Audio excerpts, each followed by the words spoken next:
Sagot, protector, at Ama natin na walang hanggan. Amen. Minamahal kita. Yes, Lord. Hallelujah. Sinasamba kita sa aming buhay. Ikaw ang nagbigay kahulugan. Minamahal, sinasamba kita.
Purihan sa pangalan ni Jesus.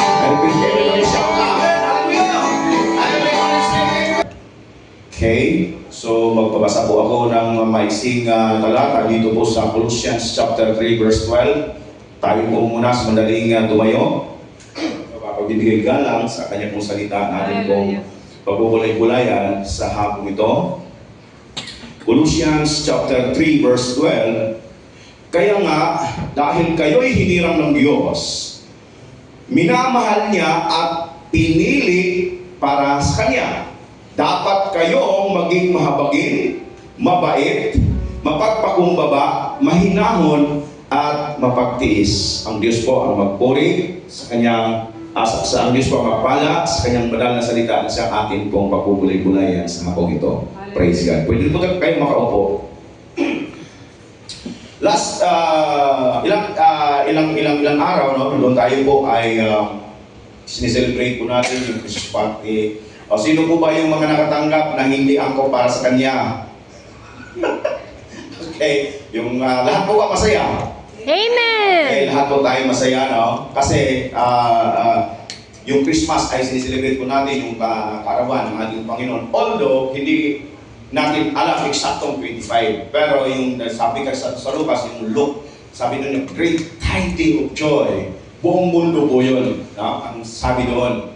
So, hindi ko po pwede mag-celebrate tayo ng May dahil ikaw lang po malungkot. Dahil, ano yan eh, doon sineselebrate din yung pagkamatay ng ating Panginoong Kristo. Hindi rin po pwedeng November, di ba? So, December talaga, talaga nagkakasundo eh. So, parang eksakto yung sinasabi doon sa Lucas. Amen. Ngayon, kung ikaw ay malungkot, ay problema mo na yun. Amen? Di ba? At least kami, masaya kami. Amen. Dahil nakapaglaro, nakakuha ng lollipop, nakapagkakain ng lollipop, di ba? So, basta masaya po tayo. Wala po mag-matter kung malaki ang nakuha natin na balot o maliit. No? Kung kulay green ba ang nabalot o plastic lang ba o transparent na ba, ang mahalaga, meron po tayo natanggap. Amen. Pero sabi doon sa Bible, mapalad yung bigay. Kaya bigyan nyo ko ngayon dahil mapalad kayo. Di ba? So, punin po ang Panginoon dahil napakaganda po ng ating pong pagtatalakayin sa hapong ito.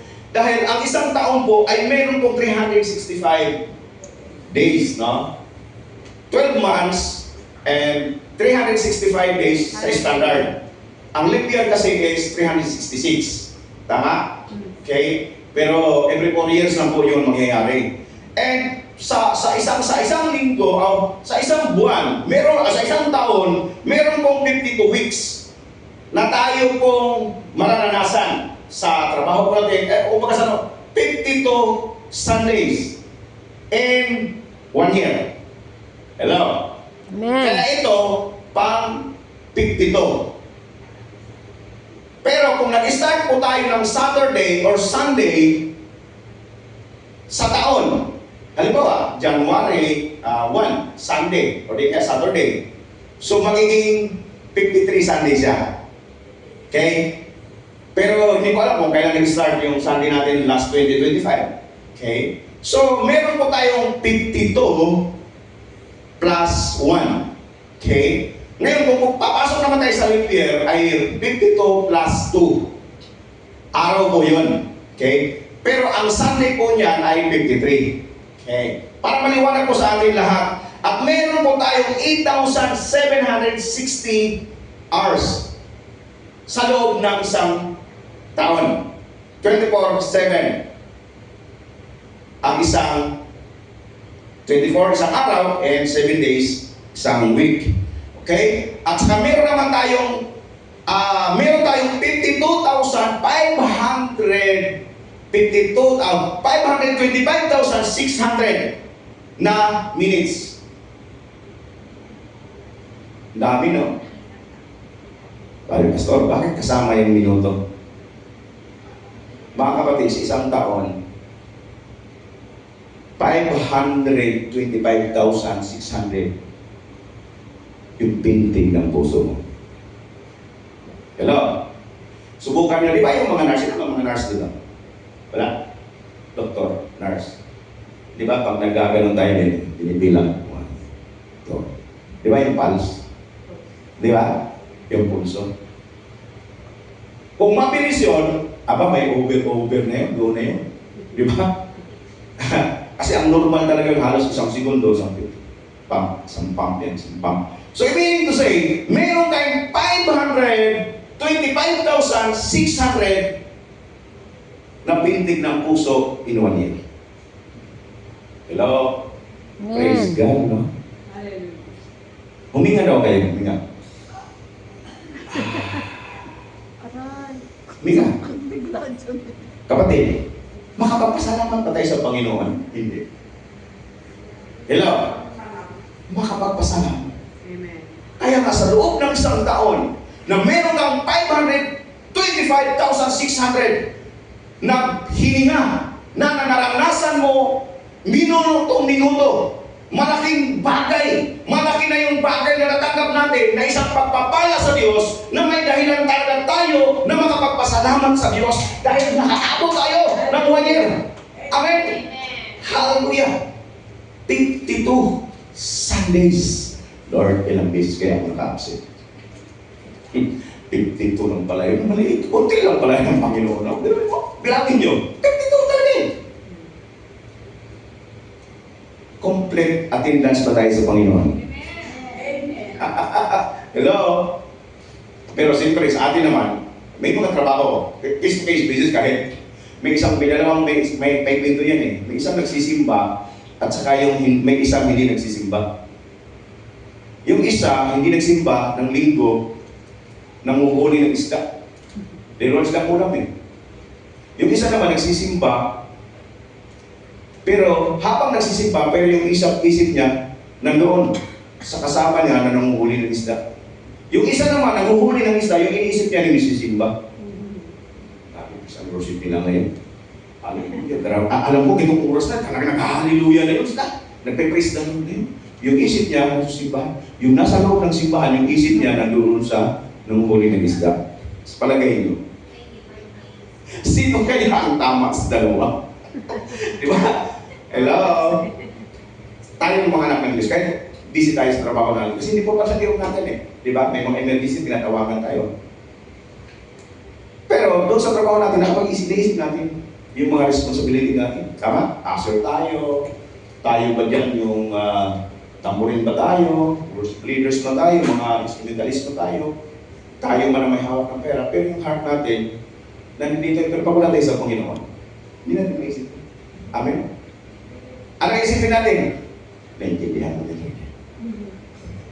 Di ba? Naintindihan mo din. Pero hindi. Pag nasa sa Panginoon tayo, hindi naintindihan mo. Hindi lang naintindihan mo. Talagang, praise God, Lord. Huwag kang mag-alala. Dahil pag wala akong, hindi ako busy talaga, nagsisip pa talaga ako. Nagbibigay pa ako sobra-sobra. Amen? 365 days in 1 year sa standard days. And yet, nandito tayo. Ilang linggo lang, 52 Sundays ang isang taon. Iyon lang po, binibigay natin sa Panginoon na tayo po ay makasama-sama para sumamba sa Panginoon. Makinig ng salita ng Diyos. Magamit yung talento natin na supra-supra para sa kalulatian ng Panginoon. Amen. At mayroong 525,600 na pintig ng ating puso. 500 sa loob ng isang taon, mga kapatid. Yun po ang pintig ng puso po natin. Kaya malaking bagay na tayo po ay nagpapasalamat sa Panginoon. Kaya mga kapatid, ang pamagat po sa ating pong maririnig sa hapong ito, living as God's chosen people. Dahil tayo mga kapatid, pinili tayo. Lahat naman tayo, lahat ng mga tao dito sa mundo nito, hinirang. Lahat ng tao sa mundo, minahal ng Diyos. Amen? Amen. Pero, kukontentin. Hello? Lahat po tayo, hinirang. Amen. Kahit si Satan na, hinirang ng Diyos. Amen. Amen? Hinirang. Mga makasalanan, di ba minamahal ng Diyos? Kaya ipinadala, ibinigay niya ang kanyang bugtong na anak sa mundong ibabaw nito. Dahil mahal ng Diyos Pero tandaan ninyo, kayo lang ang pinili ng Diyos kung bakit ako kakaupo kayo ninyo. Amen. Di ba masarap? Na espesyal tayo, na tayo nakaupo ngayon, pinili tayo ng Diyos. Sa kadami-dami naglalakad yan sa labas na walang Diyos. Pero mahal sila ng ating Panginoon, hinilang sila ng Panginoon. Pero, ilan lang ang pinili ng Diyos. Salamat tayo. 25,600 tindig ng ating puso every year. Kahit natulog tayo, hindi na mabawasan yung pagising mo. Kahit hindi mo alam kung paano ka, anong kurma mo natulog. And yet ngayon, 2025, tatawin na tayo sa 2026. Di ba? Di ba tayo ay napaka-grabing blessing sa buhay po natin. Dahil tayo, ng mga pinili ng Diyos, tayo ng mga minahal ng Diyos, nandito po tayo hanggang matapos at mataantay tayo sa pagbabalik ng ating Panginoon. Dahil hinilang po tayo, minahal tayo, pinili tayo. Subukan mo yung tao, halimbawa si Pastora Cora. Siguro, sabi niya, hindi naman ako maiinggit, hindi ako magtatampo. Bigyan ko ngayon may katabi si Pastora, kasi Pia Erwin na lang, bigyan ko ng $20. Tapos, magkatabi sila si Pastora Cora. Ano maramdaman ni Pastora Cora? Wala, no? Baliwala sa'yo kasi $20 na, tama? Hindi ka maiinggit, hindi ka sama.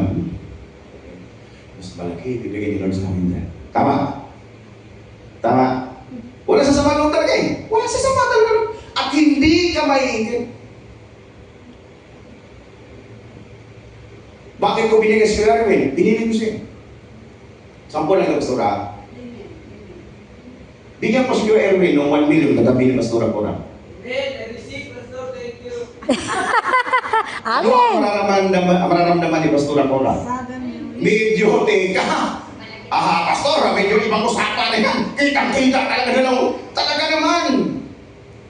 Pwede ba basta 50-50 kami, 500 kami. Di ba? Talaga magre-react eh. Pero mga kapatid, yung hinirang ng Diyos, napakarami sa mundo. Minahal ng Diyos, napakarami sa mundo. Pero ikaw ang pinili. Amen. Di ba mga kapatid? Di ba makapagpasalamat tayo sa Panginoon? Salamat Lord, napakarami kahit yung kapitbahay ko. Yung talaga naman kapitbahay ko na kahit anong share ko ng Word of God, talagang hindi tumatalahap. Pero ako pa rin ang pinili mo na makapaglingkod sa iyo every Sunday, makapagpuri sa iyo, makapagyakap sa mga kapatiran, makapagkamay sa kapatiran, makatahit sa ng offering para sa gawain mo, Panginoon. Pinili mo. Amen. Ako natin ang Diyos. Hallelujah. Kasi lahat naman hinirang ng Diyos. Lahat naman pinahal ng Diyos. Kaya nga sa John 16, for God so loved the world that He gives. Nag-iisa lang talaga eh. Wala nang iba eh. Ang ating Panginoong Jesucristo, ibinigay niya para sa mundong ibabaw nito. The love of God is universal. Dahil iba-ibang tao din sa mundo, hindi lang naman Pilipino eh. Hindi lang Chinese. Amen? Kaya ang pag-ibig ng Diyos, universal. Either Chinese ka, Pilipina ka, Pilipino ka, Portuguese ka, ano man dyan, Pakistani. Yung itik na sinasabi nila, hindi ko naman alam, yung itik na yan. May itik pa sila sa atin. Di ba? Mga kapatid, hinilang minahal ng Diyos. And yet, ikaw ang pinili. Nakaupo ka ngayon dyan. Nakaupo ka ngayon. 523,000 sa loob ng isang taon. Mabuti na lang, Lord, hindi umabot ng 500 lang. Kompleto, kapatid. Di ba? Bakit ko sinasabi kompleto?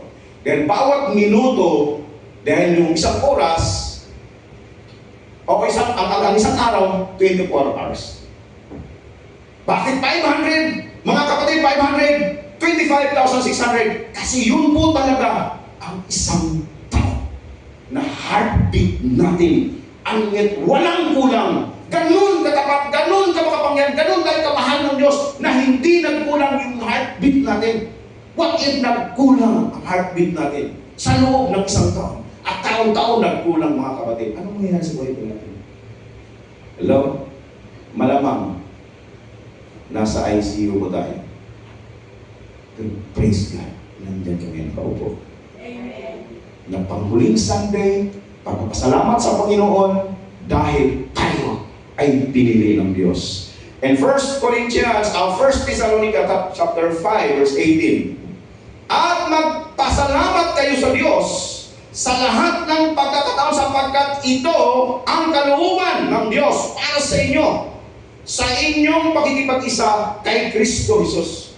Sa lahat ng panahon, either nakaupo ka, either nakatayo ka, either bumabiyahe ka, magpasalamat tayo sa Panginoon. Amen? Sa lahat daw ng panahon, either nabubulan ka, either napilayan ka, o ano man ang sitwasyon natin, magpasalamat po tayo dahil umabot tayo ng last Sunday ng year 2025. Di ba napakabuti ng ating Panginoon? Yung iba ba, hindi umaabot. Di ba? Hindi umaabot ng last Sunday. Sunod, Huwebes. Ano na, 2026 na, di ba? Kaya mga kapatid, sa lahat, sabi doon sa unang Thessalonica 5:18, magpasalamat kayo sa Diyos sa lahat ng pagkakataon. Hindi lang pasalamat tayo, meron tayo. Kaya may problema tayo ng salamat tayo. Kaya nga kung gusto yung tinatag ko ng umaga, sabi ni Lord sa akin, na paano mo ako papurihan in spite na sa panaghoy. Na ibig sabihin, grabing iyakan. Kaya nakapos ko yung kanta yung ginano ko, at saka yung nung last Sunday, yung special number ko kanina. Kasi, sa 1 Thessalonians chapter 5 verse 18, sa lahat ng panahon, magpasalamat tayo sa Panginoon. Hindi lang tayo magpasalamat dahil tayo ay talaga namang nakatanggap tayo ng napakaraming regalo. Hindi tayo makapagpasalamat dahil nakatanggap tayo ng bonus. May bonus o wala. Pasalamat tayo sa Panginoon. Dahil 525,000 sisakit pa rin yung eksaktong bit mo sa puso mo. Amen? Kaya may dahilan tayo na makapagpasalamat sa Panginoon. Dahil hindi tayo kayang dayain, hindi tayo kayang dinlangin ang kaaway. Tayo ay mahal ng Diyos. Tayo ay pinili ng Diyos. Tayo ay hinirang ng Diyos. Kaya ka nandyan ngayon, ako nandito ngayon, lahat po tayo mahal ng Diyos.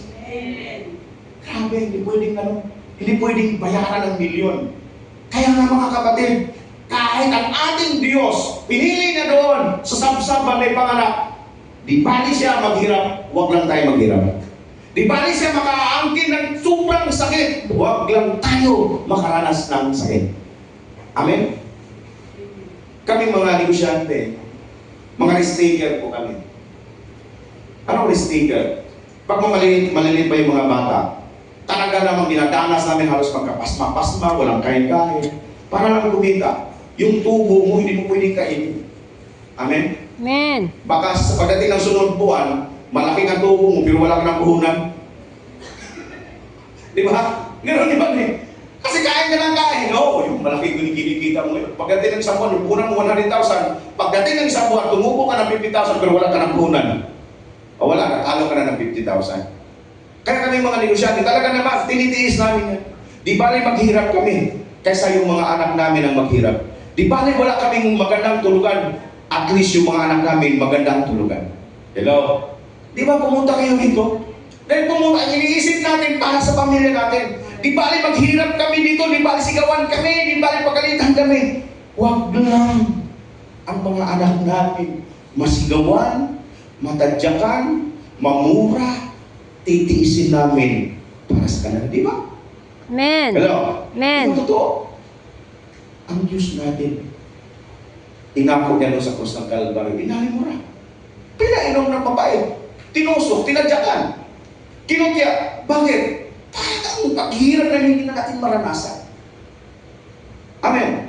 Kahit ganun tayo kamahal ng Diyos. Ganun katotoo na tayo ay hinirang, minahal ng Diyos at pinili ng Diyos. Kaya nga sabi ko, sample mo kanina kay Kuya Erwin at saka kay Pastor Cora. Hindi pero yun. yung tinanggap natin, nakaligtas, higit pa sa milyon. Tinanggap natin na hindi pwedeng tumasa.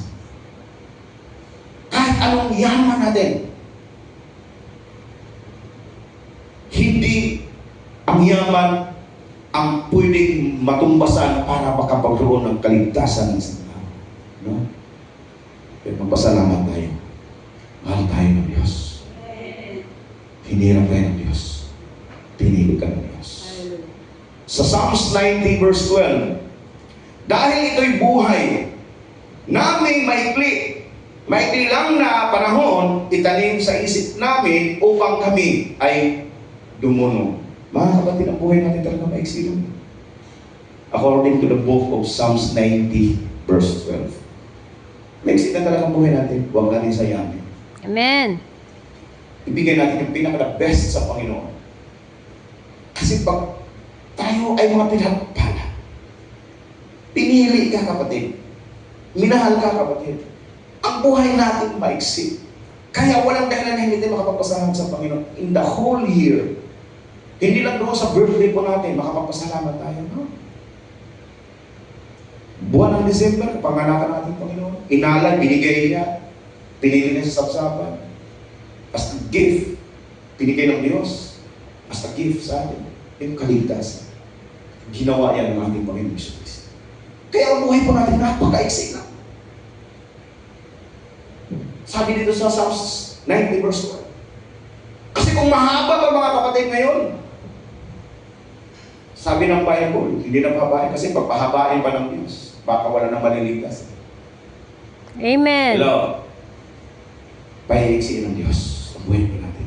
Kaya i-treasure natin, gumawa tayo ng mabuti sa kaluguran, sa kaluluwa natin ng ating Panginoon. Dahil siya po ang totoo nating pinaglingkuran sa buhay po natin. Hayaan natin, kung tayo ay hindi naman tayo nabiyayaan ng saktong sobrang ganda.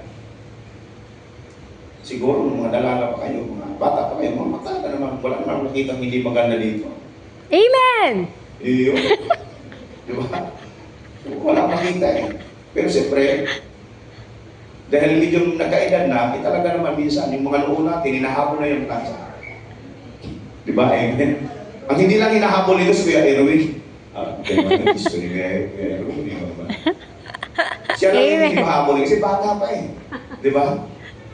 O pero praise God, pinili tayo pa rin ng ating Panginoon.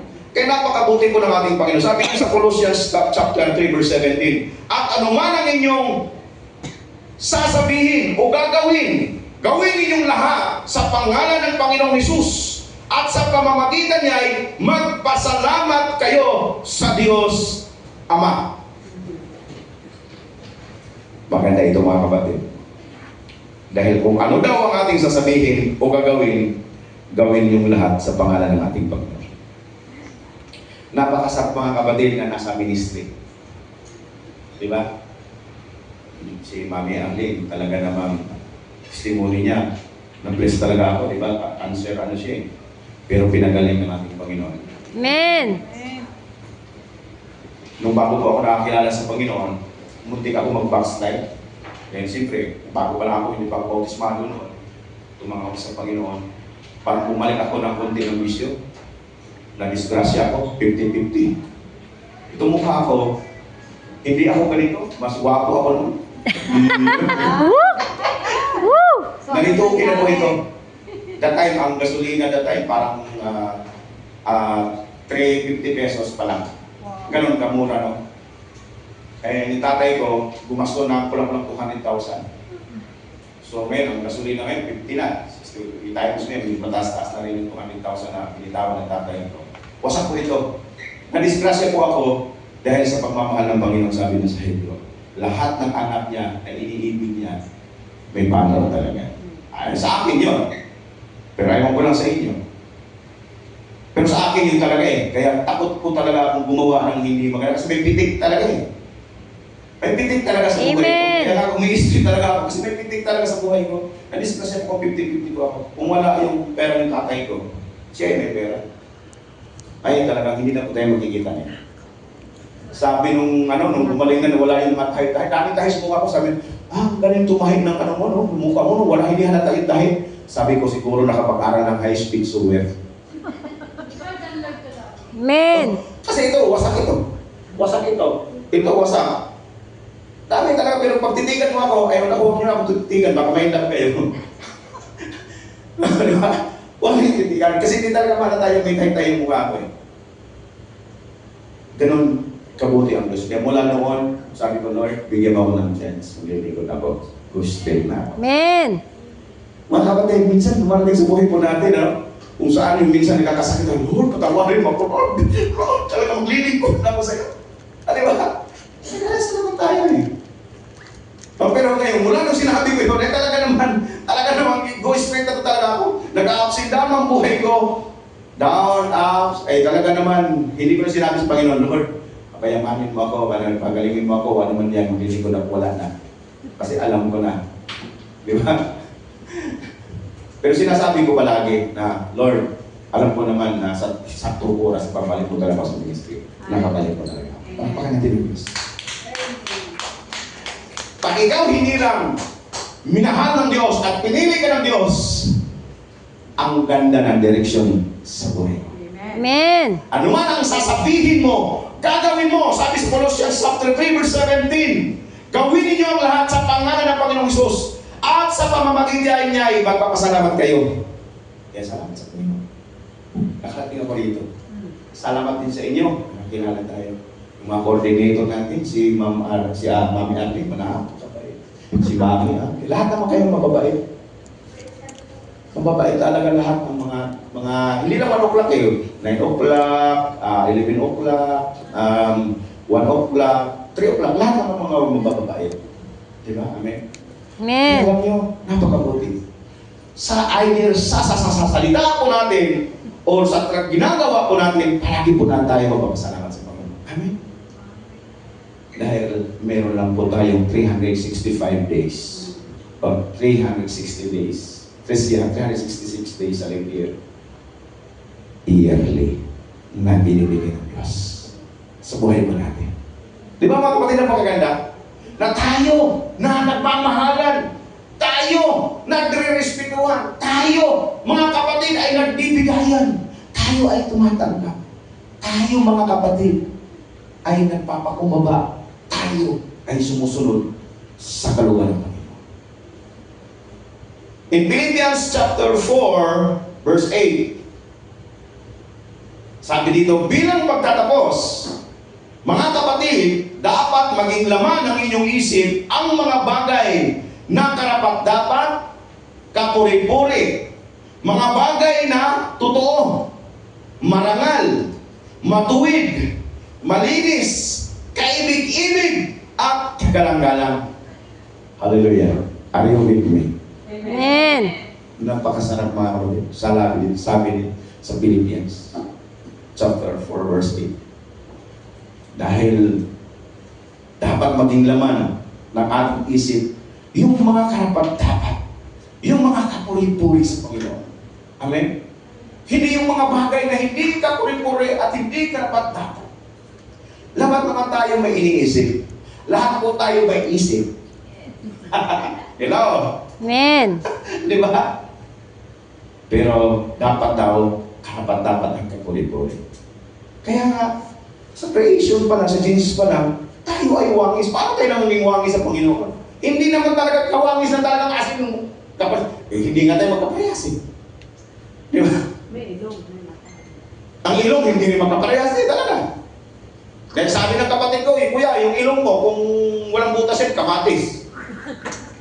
Matindi yung kapatid ko nasa Canada, nakapag-asawa ng ano. Nung maliit pa kami, kinakantsawan talaga ako. Nasabi niya, kuya, pag manoy yung Bisaya pa, manoy kung wala yung ilong mo, kung walang butas yan, kamatis daw, kaumbok. Kasi palibasa kasi, mga mistiso talaga yung lahi namin. Ako lang yung medyo daplis lang pagka-mistiso. Pero alam ko, nang sabi ng Bible, yung wangis na sinasabi doon, ay yung kabanalan. Hello?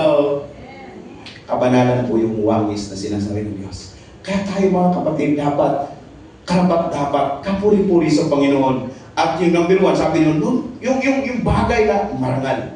Number 2, yung matuwid. Number 3, yung malinis. Yung kaibig-ibig at kagalang-galang. Amen? Amen. Mga kapatid, tayo ng mga anak ng Diyos, tayo dapat ang mga bagay na yun. Dapat na hindi ko sa atin yan. Amen? Dahil lang Diyos, ibigay dito sa mulong ibabaw nito para sa ating lahat. Para magkaroon tayo ng tamang direksyon. Para magkaroon tayo ng isang buhay na maganda. Para magkaroon tayo ng buhay na maganda at kasiyasiyan. Para sa pagbalik ng ating Diyos, madapnan tayo na tayo ay totoong nag-aantay sa Panginoon. Amen. O baka mamaya, pagdating ng ating Panginoon, katalikod na tayo. Yung iba nakaharap sa Panginoon, yung ikaw nakatalikod naman. Mga kapatid, tandaan po natin, Philippians chapter 4, verse 8. Na dapat maging laman ng iyong isip ang mga bagay na karapat-dapat at kapuri-puri. Mga bagay na totoo, marangal, matuwid, malinis, kaibig-ibig, at kagalang-galang sa Panginoon. Dahil living as a God's chosen people, ikaw yun na pinili ng Diyos. Tayong lahat ay pinili ng Diyos. Tayo ay hinirang, tayo ay minahal. Kaya ano ang itsura mo, kaya ano ang tangkad mo, kaya ano ang lifestyle mo, mahal ka ng Panginoon, hinirang ka ng Diyos, at pinili ka ng Diyos. Tayo mong lahat ay tumayo. Hallelujah.